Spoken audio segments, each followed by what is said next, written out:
I understand you had a significant drug addiction. How did you recover from that? Well, I did what most people do. I hit a hard bottom and I went and got help. And the nice thing about that is that I went to people that knew how to recover and let them tell me what to do. But I had really, really bad habits.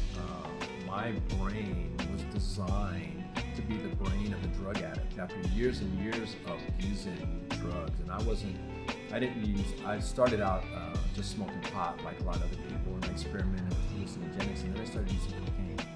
And that is a really hard drug to recover from. Should have been in jail or prison or something, but I was lucky enough to reach a bottom where I was going to commit suicide.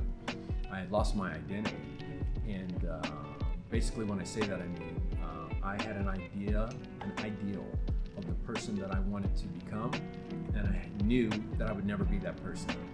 And so there was no purpose to continue living. What happened to me is I had really bad habits.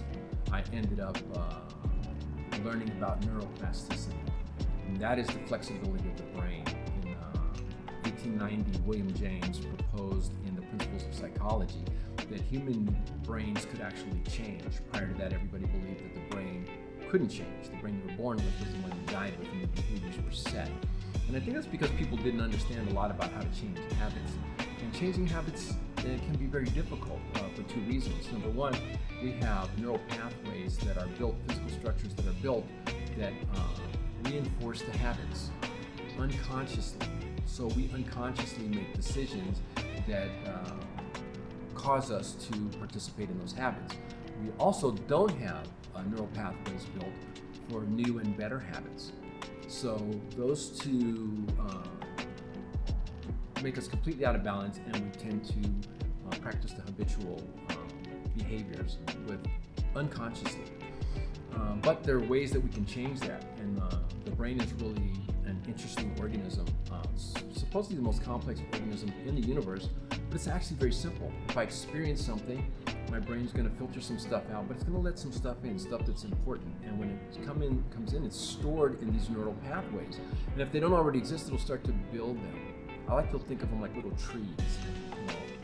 Build these little structures, and then they'll store the information on there. And the more we practice and repeat those behaviors, the more they're insulated. Those neural structures are insulated so that the behaviors are not extinguished. Now, if there's really bad experiences, and we keep repeating them in our mind, then we will have bad practices. We'll have bad habits, ones that don't work for us.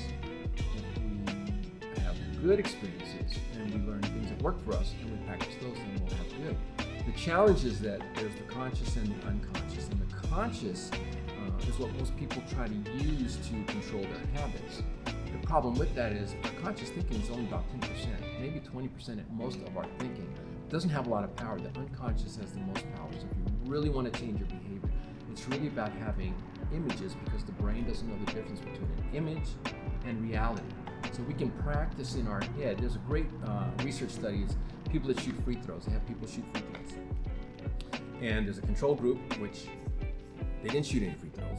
There are other people that shot free throws and practiced every day. And there are people that just imagined it. Interestingly, the people that imagined shooting free throws had better results than the people that actually physically practiced them.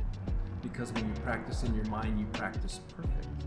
And when you practice physically, you make lots of mistakes, and you learn mistakes. So it's very interesting. And so I would say the most important thing about all of that is that I learned new habits.